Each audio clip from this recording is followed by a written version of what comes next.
Hello साथियों, मैं सत्येंद्र कुमार आपके अपने यश के अकेडमी में स्वागत करता हूं। साथियों, उम्मीद करते हैं कि आप अच्छे होंगे, मस्त होंगे, ज़बरदस्त होंगे और आपकी पढ़ाई कंटिन्यू चल रही होगी। तो साथियों, यश के अकेडमी का एक ऐसा प्लेटफॉर्म है जो आपको बहुत ही बेहतरीन और अच्छे लेवल के कंटेंट्स दिए जाते हैं। तो यश के अकेडमी एक ऐसा प्लेटफॉर्म है साथियों जो कि आपको फ्री और निःशुल्क जो भी सुविधा हैं आपको दी जाती हैं। तो यस के अकेडमी आपका बेहतर ही स्वागत है, अभिनंदन और वंदन है, जो कि आपको बिल्कुल ईजिली तरीके से जो भी क्वेश्चन आते हैं मैथ को वो बताए जाते हैं। तो बस हमारा सेशन स्टार्ट होता है। बहुत ही प्यारा सेशन, छोटा सेशन होने वाला है। तो फर्स्ट क्वेश्चन जो है हमारा ये हम देखते हैं फर्स्ट क्वेश्चन क्या है। फर्स्ट क्वेश्चन हमारा ये है कि प्रथम 7 प्राकृतिक संख्याओं के वर्गों का औसत ज्ञात करना। साथियों, आपको हम ये बता दें, यदि आप इसे फार्मूले से लगाते हैं, फार्मूला लगाने के पश्चात आपको क्या होता है, औसत निकालने के लिए ये होता है टोटल योग अपान टोटल संख्या करना पड़ता है, तब हमारा औसत निकलता है। लेकिन यदि आपको जब तक इसका योग नहीं मालूम रहेगा, क्या होगा, जब तक योग नहीं आपको मालूम रहेगा तब तक आप इसका निकाल ही नहीं सकते। तो आपको योग के लिए आपको फार्मूला में जाना पड़ेगा। फार्मूला क्या होता है, n ब्रैकेट में n plus one, 1 plus 1 bracket बंद, दूसरे ब्रैकेट में n 2n, क्या होता है 2n, क्या होता है साथियों, तो 2n प्लस 1 ब्रैकेट बंद, टोटल का 5 6 हो जाता है। लेकिन यदि आप इसे रटेंगे तो हो सकता है थोड़ा बच्चों के दिमाग से उतर जाए, आपके दिमाग से, हमारे दिमाग से, किसी के भी दिमाग से उतर जाता है। साथियों, यदि आप इसे छोड़ देते हैं तो ये बिल्कुल कहीं ना कहीं दिमाग से उतर ही जाता है। लेकिन यदि आपको एक दिमाग में भर दिया जाए, यदि प्रथम से लेकर चाहे जितना अभी का है उससे हमसे मतलब नहीं है, संख्या अनंत तक होती हैं, हमारा 7 तक का है, तो हमें क्या करना है, 1 से लेकर 7 तक, यानी कि 7 को पकड़ेंगे, 7 मल्टीप्लाई 8 मल्टीप्लाई और 7 का दुगुना 14 में 1 जोड़ लेंगे 15, 14 में 1 जोड़ लेंगे तो कितना हो जाएगा, ये हमारा 15 बन जाएगा। कितना बन जाएगा, तो वो हमारा 15 बन जाएगा। तो अब इसको हम क्या करेंगे, 6 से डिवाइड करेंगे। अब ये कहिएगा कि वही बता रहे हैं, ले हम ये बता रहे हैं आपको कि इसमें क्या होता है कि आप n ये बार बार देखते हैं तो थोड़ा कन्फ्यूजन हो जाता है, इसलिए आपको हम अलग से एक तरीका बताए हैं ताकि जो भी संख्या उसे पकड़ के, मान लीजिए 7 है तो 7 8 और दुगुना में 1 जोड़ लेते हैं। अभी यदि यही प्राकृतिक संख्या हो जाती, यदि वर्गों को हटा देता तो हम बिल्कुल 7 8 9 10 ऐसे करके कर लेते हैं। तो यहाँ पे ये 5 बार में कटेगा और ये 2 बार में कट गया। ठीक, ये 5 बार में कट गया और 2 बार में कट गया। अब यहाँ से इसको काटेंगे तो कितने बार में, 4 बार में कट गया। अब साथियों एक बार और देख लेते हैं, ये तो हमारा योग समझिए निकल गया, योग निकल गया, यानी कि 7 मल्टीप्लाई 4 मल्टीप्लाई 5 अपान, बस बस बस खत्म, ये टोटल हुआ। अब इसमें टोटल औसत निकालना है, यानी कि एवरेज हमें निकालना है। जब एवरेज हम निकालेंगे तो एवरेज निकालने के लिए हमें क्या करते हैं, टोटल संख्या से भाग देना पड़ता है। जब 7 सर काट देंगे तो हमारा कहीं ना कहीं ऑप्शन नंबर क्या हो जाएगा, तो ये 20 को टिक कर जाएगा। कहीं ना कहीं ऑप्शन नंबर किसको टिक कर जाएगा, तो ये हमारा 20 को जाकर टिक करेगा। ठीक, तो इसी प्रकार से हमारा नेक्स्ट क्वेश्चन है। नेक्स्ट क्वेश्चन भी देख लेते हैं कितना प्यारा है। दूसरा क्वेश्चन साथियों ये हमारा कि इसमें आपको बताना है यदि 7 अंकों की संख्या, अब 7 अंक है जैसे कि 4 2 6 7 1 के 2 मतलब 2, कामा 44 से विभाज्य है तो के का मान है। आपको ये बताना है साथियों कि 44 से विभाज्य का रूल हमें ये मालूम होना चाहिए। जब 44 से पूछ ही दिया है, 44 से पूछने का अर्थ ये हमारा कहता है कि पहले आपको 2 चीज़ मालूम होना चाहिए। एक तो 4 का डिविजुअल का रूल मालूम होना चाहिए, एक तो 11 का डिविजुअल का रूल मालूम होना चाहिए। यदि आपको नहीं मालूम है तो फिर दिक्कत आ जाएगा। तो 4 का डिविजुअल का रूल हमें ये कहता है कि लास्ट के 2 डिजिट जो होते हैं, लास्ट के 2 डिजिट जो होते हैं वो डिवाइड होना चाहिए। क्या होना चाहिए, डिवाइड होना चाहिए। और ये हमारा जो कहता है, ये 11 का, ये हमारा कहता है कि जो भी संख्या जैसे कि 4 है, सम के स्थान पर 9 है, 1 है, 2 है, ये टोटल जो है इनका योग और इन विषम स्थानों का योग करने पर या तो 0 आ जाए या तो फिर 11 का कोई मतलब डिवाइड करने का रूल विभाजित हो जाए। तो ये हमें फॉलो करना होता है। तो अब हमें ये देखेंगे इसमें से कौन सा फॉलो करा था। सबसे पहले हम ये देखेंगे कि हमारा जो है 4 से कौन डिवाइड करता है, यानी 4 से 2 डिजिट देखेंगे, यानी k और 2 देखेंगे। तो k और 2 यानी कि k का वैल्यू इन्हीं में से कोई एक होगा।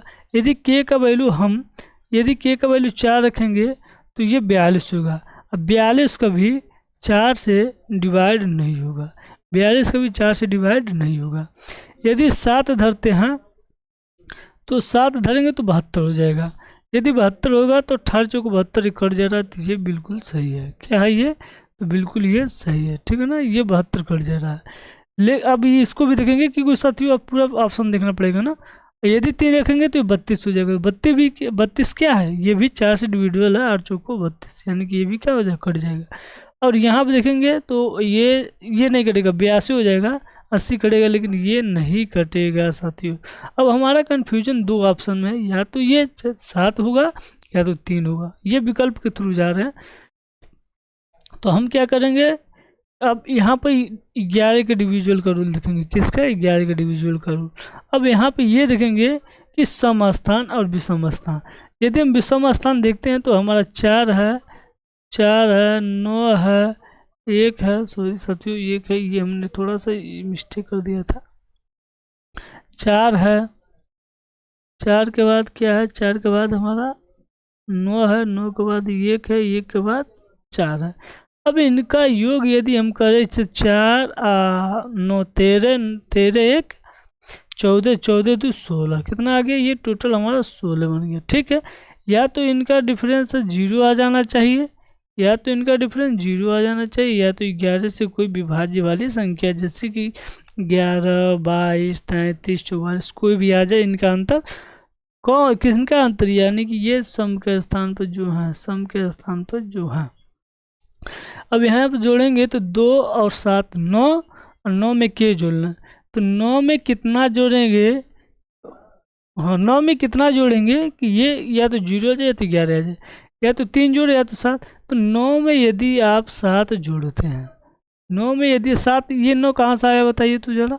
9 हमारा से 2 और 7 के योग से आया है। यदि 9 में 7 ऐड करते हैं विकल्प नंबर बी को, तो ये 16 आ जाता है। जब ये 16 आ गया तो ये हमारा क्या होगा? ये हमारा बिल्कुल सही हो गया। और ये 11 से डिविजिबल के रूल को फॉलो कर रहा है, और ये कहीं ना कहीं ये जब 0 बना दिया तो ये क्या हुआ? ये हमारा बिल्कुल सही है। तो क्या ये, और यहाँ पे यदि इसको रखते हैं तो ये नहीं होगा। 9 में 3 12 हो जाता है, और ये कहीं नहीं कहीं ये गलत हो जाएगा। और ये हमारा ऑप्शन इसमें जो होगा वो हमारा बन जाएगा कौन सा वाला ऑप्शन बनेगा? तो ये हमारा ऑप्शन बनेगा इसमें का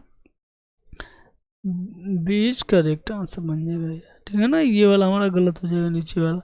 अब इसके आगे चलते हैं और इसके आगे देखते हैं ये वाला। ये इसमें जो है कि तीसरा क्वेश्चन देखते हैं। ये नाव पर आधारित है। कह रहा है कि शांत जल में एक नाव की चाल 30 किलोमीटर प्रति घंटा है और धारा की चाल 6 किलोमीटर प्रति घंटा है। तो 5 मिनट में धारा के प्रतिकूल तय की गई दूरी बताना है। तो आपको धारा के प्रतिकूल और धारा के अनुकूल, एक तो आपको अनुकूल जानना पड़ता है और एक आपको प्रतिकूल जानना पड़ता है। तो प्रतिकूल क्या होता है साथियों? प्रतिकूल वो होता है जो धारा के विरुद्ध चलता है, धारा के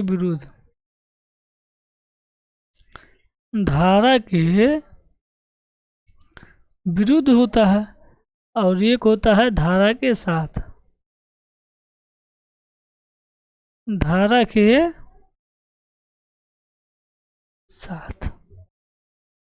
ठीक है ना।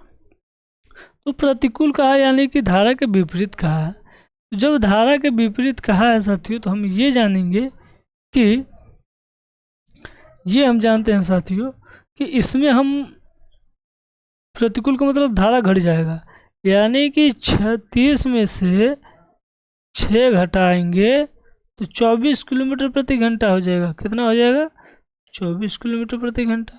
कहीं ना कहीं ये 60 मिनट में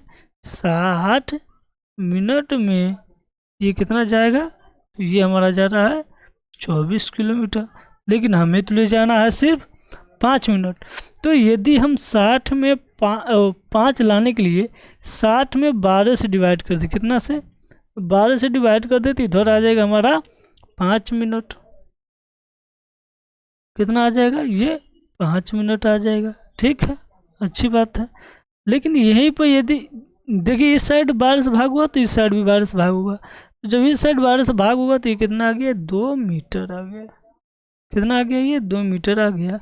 और कहीं ना कहीं ये ऑप्शन हमारा कौन सा वाला होगा? सी वाला करेक्ट आंसर हो जाएगा। ठीक है ना। तो इसी प्रकार से आगे की ओर बढ़ते हैं और देखते हैं ये हमारा चौथा क्वेश्चन में क्या है। चौथा क्वेश्चन भी बहुत ही प्यारा सेशन है साथियों। चौथा question is most important question. कह रहा है कि एक छात्र, साथियों इस पर क्वेश्चन बार बार पूछे जाता है, ये बहुत ही इम्पोर्टेंट है। यदि ये कहा जाए तो ये एक स्टार वाली क्वेश्चन बन जाता है, क्योंकि इस पे क्वेश्चन काफ़ी ज़्यादा पूछे जाते हैं। ठीक है ना। तो क्वेश्चन ये कह रहा है कि एक छात्र 5 किलोमीटर प्रति घंटे की चाल से जाता है, तब वो अपनी चाल को बढ़ाकर 6 किलोमीटर प्रति घंटा कर देता है, तो वह स्कूल में 20 मिनट पहले पहुंच जाता है। छात्र द्वारा तय की गई दूरी आपको ये बता दें कि चालों का अंतर, दूरी बराबर डिस्टेंस इक्वल टू दूरी बराबर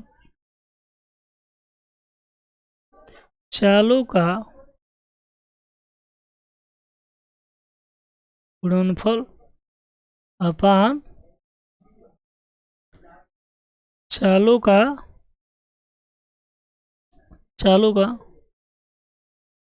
अंतर मल्टीप्लाई टी बोलो तो टोटल टाइम। ठीक है। चालों का गुणनफल 5 और 6 का मल्टीप्लाई करोगे कितना आएगा? और चालों का अंतर, ये कहने का मतलब ये नहीं कि पहले 5 है तो ये माइनस में आ जाएगा, लेकिन ऐसा नहीं होता है साथियों। 6 - 1 करेंगे, 6 - 1 करेंगे, 6 - 5 करेंगे, कितना आ जाएगा? तो 1 आ जाएगा। ठीक है ना। अब इसमें टोटल टाइम कितना आ रहा है? 20 मिनट। तो 20 मिनट को आप घंटों में चेंज करो, क्यों? क्योंकि ये सब टोटल किलोमीटर प्रति घंटा में है। जब इसको आप काटोगे तो ये कहीं ना कहीं कटेगा, 20 × 3 = 60, और 3 से इसे काटोगे तो 2, और ये 5 दूना 10, कितना आ गया? ये हमारा 10 हो गया। 10 किलोमीटर की दूरी हो गया। 10 किमी, 10 किमी कहाँ पर है? तो ये हमारा 10 किमी। ठीक है ना। डी वाला ऑप्शन करेक्ट हो जाएगा। अब यहाँ पे चलेंगे हम अपना नेक्स्ट वाला, यानी कि 5वां नंबर क्वेश्चन। ये बहुत ही लाजवाब क्वेश्चन है। यहाँ से बच्चे क्वेश्चन तो कर पाते हैं, लेकिन कुछ बच्चे ऐसे भी होते हैं क्वेश्चन छोड़ के चले जाते हैं। तो यहाँ पर क्या हुआ? यहाँ पर क्या होता है? कह रहा है कि 27,000 विद्यार्थियों के ये कॉलेज में 75% लड़के हैं, 75% लड़के हैं। तो 75% का फ्रैक्शन क्या हुआ? 3/4। 3/4 यानी कि 4 में हम देखेंगे तो बॉयज़ की संख्या 3 है और गर्ल्स की संख्या 1 है। ठीक है, कोई बात नहीं, अच्छी बात है। यदि 50% लड़कियां और 50% लड़कियां, यहाँ देखें ना थोड़ा साथियों, क्यों? क्योंकि यहाँ लड़के दिया है, यहाँ पहले लड़कियां दे दिया।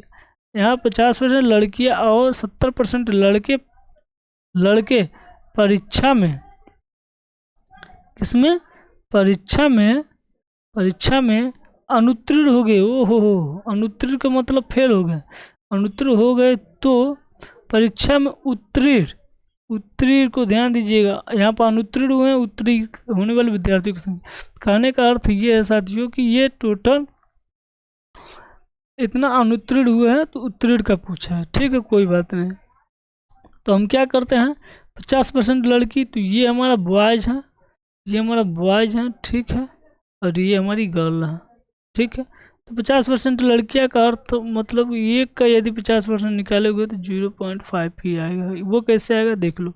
1 × 50, 1 × 50/100 काटोगे 0 0, 10 से भाग दोगे तो 0.5 आएगा। ठीक है, और यहाँ पर इसका है जो ये कितना है 70% लड़के अनुत्तीर्ण, तो बताइए कितने परसेंट पास हुए? 30% पास हुए। तो यानी कि 3 का यदि 30% आप निकालो, 3 का यदि 3% यदि आप निकालोगे तो कितना होगा वो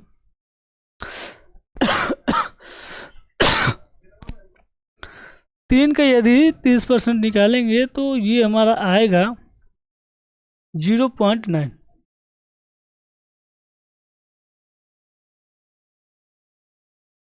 0.9 ही तो आएगा, इतना ही बच्चे तो पास हुए हैं। ठीक है, तो कितने बच्चे उतरे? हाँ ठीक है, इन्हीं का टोटल पूछना है, यानी कि 1.4 का टोटल पूछ रहा है। कितने इतने अनुत्तीर्ण हुए, इतने प्रतिशत अनुत्तीर्ण हुए तो परीक्षा में उत्तीर्ण छात्र। ठीक है, कोई बात नहीं, इतने का मान ज्ञात करना है।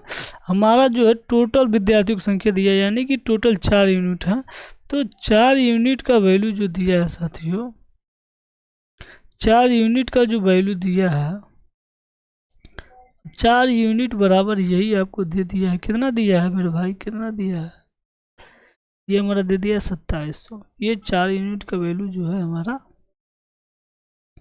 27,000 है, सॉरी 2700 नहीं, 27,000 है। ठीक, अब ये 27,000 दिया है, यदि यहाँ से 1 यूनिट का वैल्यू निकालेंगे तो हम इसमें क्या करेंगे, 4 से डिवाइड करते हैं, ये रूल होता है। अब यहाँ से निकालना है, ठीक है, तो जब यहाँ से निकालेंगे तो यहाँ से ये 2 जीरो काटेंगे, यानी कि 100 मान के इससे काटेंगे तो ये 25 बार में कैंसिल। कितने बार में? 25 बार में। तो 270 मल्टीप्लाई कितना हो जाएगा 25 और नीचे एक भी नहीं बचेगा क्योंकि ये कट गया है 4 से। ठीक, और हमें ये एक बराबर आ गया, तो हमें ज्ञात करना है कितना, ये हमें ज्ञात करना है टोटल 4.1 के बराबर। अब इसका मल्टीप्लाई करो, अब इसका मल्टीप्लाई यदि 1 में करेंगे तो यहाँ से डेसिमल हट जाएगा, ये 14 मल्टीप्लाई 27 मल्टीप्लाई 25। अब यहाँ से टोटल हमें मल्टीप्लाई करना है, तो मल्टीप्लाई करेंगे तो ये थोड़ा सा लॉन्ग आ जाएगा, लेकिन फिर भी आंसर आ ही जाएगा। ठीक है ना, कैसे डिस्टर्ब हो गया? 3 जीरो है, सही तो है, 14/75, हाँ सही आ जाएगा, कोई बात नहीं। जीरो को हमने टारगेट किया, तो यहाँ से यदि 2 का मल्टीप्लाई इसमें करेंगे तो 50 हो ही जाएगा, तो 50 सब में आ रहा है लास्ट डिजिट, ऐसे नहीं होगा। तो यदि डिजिटल सम लगाएं तो डिजिटल सम लगाएं तो इसका कितना डिजिटल सम है, 9 को छोड़ देते हैं, 0 को 6 25 11 2 इसका डिजिटल सम, और इसका 9 डिजिटल सम, और इसका इसमें चल रही है, इसका 8 आ गया, और लास्ट का 1 आ गया, यानी कि सबका अलग अलग आ गया, तो डिजिटल सम इसमें सो सकता है। तो यहाँ 4, यहाँ पर देखिए एक बहुत बेटर तरीका मिल गया कि किसी भी संख्या में यदि 9 का मल्टीप्लाई कर दिया जाए तो उसका डिजिटल सम हमेशा 9 ही आता है। और इसमें हमारा जो है बी वाला करेक्ट आंसर बन रहा है, क्योंकि देखिए इसका डिजिटल सम जो है 9 बन रहा है, ये हमारा करेक्ट आंसर बन रहा है। आप मल्टीप्लाई करेंगे तब भी आ जाएगा वो ही, ठीक है ना। अब मल्टीप्लाई कर लेना, हमें नहीं है, थोड़ा सा फास्ट करना है, ठीक है ना। अब ये क्वेश्चन, नेक्स्ट क्वेश्चन देख लेते हैं। नेक्स्ट क्वेश्चन वो थोड़ा क्या मल्टीप्लाई कर लेना, आंसर 100% आएगा, ठीक है। ये अच्छा क्वेश्चन है, ये भी अच्छा क्वेश्चन है, ये कहा जाए तो बहुत ही प्यारा क्वेश्चन है। जो भी साथियों अच्छा क्वेश्चन है उस पर स्टार लगा दिया जाता है। क्वेश्चन ये है कि एक पुलिसकर्मी को 97 मीटर की दूरी से एक चोर दिखाई देता है, ठीक है, अच्छी बात है। 97 मीटर दूरी से 100 मीटर कर दिया होता। चोर भागने लगता हो और पुलिसकर्मी उसका पीछा करता है। चोर और पुलिस क्रमशः, पहले चोर, ध्यान दीजिएगा, चोर का 21 मीटर प्रति सेकंड और सिपाही का 23 मीटर प्रति सेकंड की चाल से दौड़ते हैं। तो चोर पकड़ने में पुलिसकर्मी को कितना समय लगेगा? ठीक है, कोई बात नहीं। ये बताओ चोर भाग रहा है 21 से, ठीक है, अब पुलिस भाग रहा है 23 से। तो ये बताओ 1 सेकेंड में कौन सबसे तेज भागेगा? तो जाहिर सी बात है पुलिस भागेगा, 2 मीटर पुलिस भागेगा, POLICE, पुलिस जो है 1 सेकंड में 2 मीटर अधिक भागेगा, अच्छी बात है। लेकिन हमें ये कह रहा है कि वो भागा है, कितना भाग रहा है? तो वो भाग रहा है हमारा 97 मीटर भागा है। तो 97 मीटर को एडजस्ट करने के लिए अभी ये बताओ आप, 1 सेकंड में 4 मीटर, 2 सेकंड में तो 1 सेकंड में 2 मीटर, 2 सेकंड में 4 मीटर, इसी तरह करते करते यदि ये 50 सेकंड जाएगा तो वो 100 मीटर चला जाएगा। तो 50 सेकंड नहीं जाना है, ना ही 100 मीटर जाना है, हमें जाना है सिर्फ 97। तो यदि हम 97 जाएंगे तो कहीं ना कहीं यदि 48 दूना 96 और पॉइंट ये क्या हो जाएगा, यानी कि 48.5 सेकेंड में ये हमारा टोटल कितना चल जाएगा? तो ये हमारा 97 मीटर चल जाएगा। और यही हमें ज्ञात करना था। कहीं ना कहीं ऑप्शन नंबर हमारा क्या हो जाएगा? ये डी वाला करेक्ट आंसर हो जाएगा, ठीक है ना। तो ये हमारा साथियों क्वेश्चन कुछ इस प्रकार से होने वाला है। और ये क्वेश्चन 7वां क्वेश्चन बहुत ही प्यारा क्वेश्चन है, क्योंकि साथियों यहाँ इस क्वेश्चन बराबर प्रॉपर मिल जाते हैं रेलवे में, क्योंकि ये त्रिकोणमिति का बहुत ही प्यारा क्वेश्चन होता है, खास करके 10वीं क्लास का है। तो अच्छा क्वेश्चन है, इसे हल करते हैं। देखिए सबसे पहले देखिए सिर्फ चिन्हों का परिवर्तन करना है। हम यहाँ पे देखते हैं under root cos theta plus cot theta plus cos theta upon cot theta minus cos theta. तो यदि यहाँ पर tan cot थीटा बराबर, हम एक फार्मूला पढ़े हैं, cot थीटा बराबर होता है cos थीटा अपान sin थीटा। क्या होता है? cos थीटा अपान sin थीटा। तो यदि हम काट के जगह ये टोटल रख दें तो क्या होगा? तब यहाँ से हमें ये देखेंगे, इसको ऊपर का हल करते हैं, काट थीटा को छोड़ देते हैं, काट थीटा की जगह डायरेक्ट ये साइन थीटा अपन कास्ट थीटा अपन साइन थीटा रख लेते हैं। तो ये साइन थीटा कास्ट थीटा अपन sine theta plus cos theta.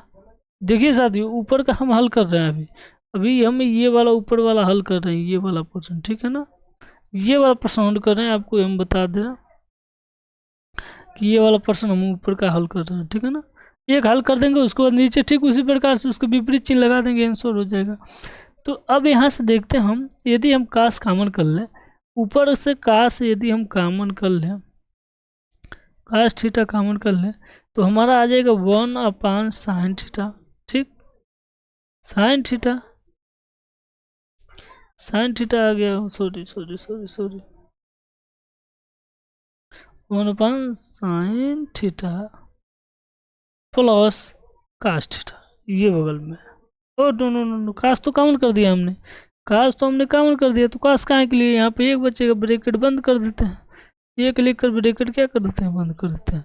अब यहाँ पे क्या है कि आपको हम बता दें, अब ठीक उसी प्रकार से जैसे कि हमने ब्रैकेट में ये पूरा लिख रखा है कि ये ब्रैकेट में हमने पूरा ये तो लिया, जैसे कि हमने कास कॉमन कर लिया है।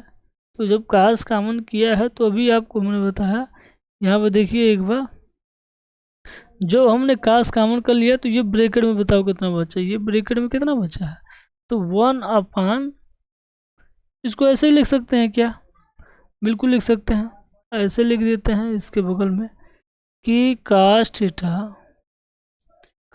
ब्रैकेट में, इसके नीचे एक मान लीजिए, इसके इसमें, तो 1 प्लस साइन थीटा ब्रैकेट बंद। ये कर सकते हैं क्या? नीचे भी कर लेते हैं, कोई बात नहीं है, नीचे हम कर लेते हैं क्या? साइन थीटा, ठीक है ना, साइन थीटा कर सकते हैं, क्या बोलते हो सकता है? हाँ बिल्कुल होगा, ठीक। अब ये वाला पोर्शन हमने क्या किया कि अपने अगले वाले में, यानी कि यहाँ पर हमने ठीक उसी प्रकार से लिख लिया, थोड़ा बढ़ा देते हैं, ब्रैकेट में 1 प्लस साइन थीटा, ब्रैकेट बंद, और इसके नीचे हमने लिखा था साइन थीटा।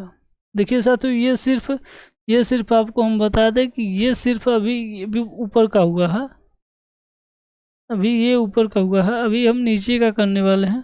तो नीचे का ठीक इसके विपरीत हो जाता है, आपको हम बता दें कि इसके विपरीत हो जाता है। क्या होता है वही ठीक cos theta, cos theta bracket में 1 माइनस, देखिए सिर्फ चिन्ह का परिवर्तन है, वहाँ पर भी था यहाँ पर भी कर दिया हमने, थीटा कोष्टक बंद, और यहाँ पर क्या है साइन थीटा। तो ये इसका मल्टीप्लाई इसमें करते हैं और इसका मल्टीप्लाई ऊपर वाले में करते हैं, ये आपको मालूम होना चाहिए, ठीक है ना। यहाँ पर आते हैं, यहाँ पर आते हैं तो हमने ये टोटल तो किया, टोटल हमने कर लिया कि ये साइन ऊपर चला जाए,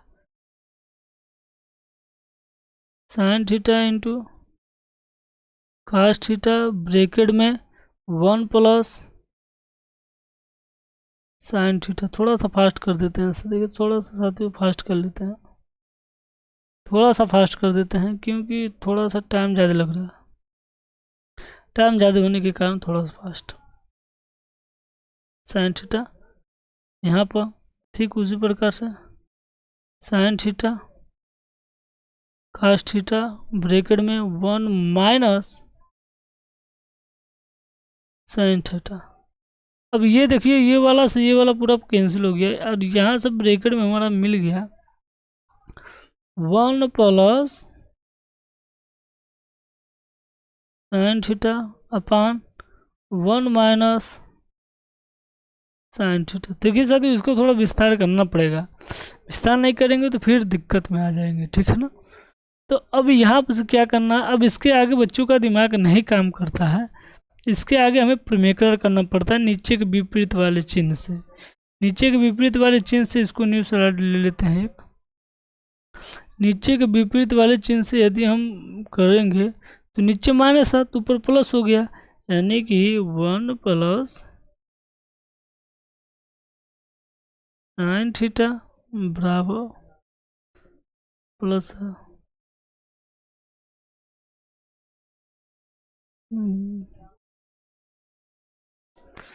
देखो क्या हो जा रहा है,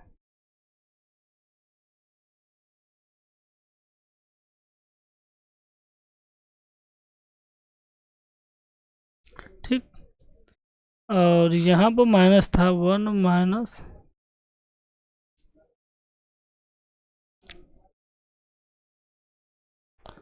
साइन थीटा ब्रैकेट बंद, और इसके विपरीत प्रमेयकरण करते हैं 1 माइनस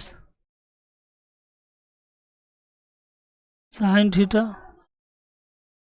ब्रैकेट बंद, नो प्लस प्लस विपरीत इसके करना है 1 प्लस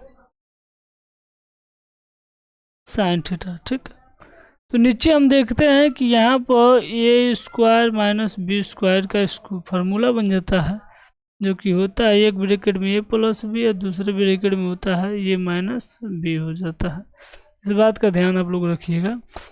और ऊपर हमारा ये बन जाता है कि 1 माइनस प्लस प्लस, ऊपर प्लस है ना, साइन थीटा का स्क्वायर और नीचे ए का स्क्वायर माइनस साइन का square.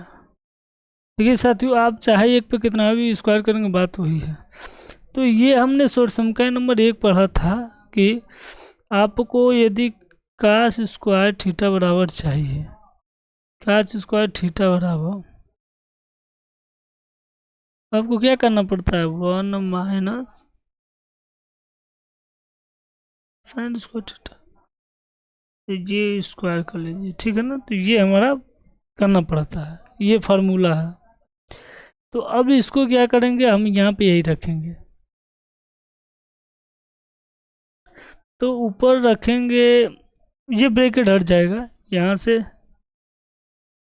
1 plus sine theta bracket का स्क्वायर अपान में, साथियों जगह नहीं है, अपान में इधर कर लेते हैं कास स्क्वायर थीटा, जब हम ब्रैकेट से बाहर लाएंगे तो ये 1 plus sine theta upon cos theta. अब इसी को अलग अलग कर देते हैं, 1 plus cos theta plus sine theta upon cos theta. अब इसको हम पढ़ते हैं सेक थीटा प्लस इसको हम पढ़ते हैं टैन थीटा। थोड़ा सा लॉन्ग है, बच्चे यहाँ तक नहीं कर पाते हैं, ठीक है ना।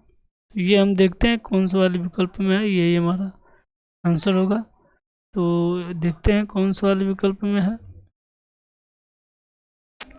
तो कौन सा वाला विकल्प है, यानी कि ये डी वाला ऑप्शन हमारा क्या हो जाएगा, डी वाला ऑप्शन बिल्कुल करेक्ट आंसर बन जाएगा हमारा।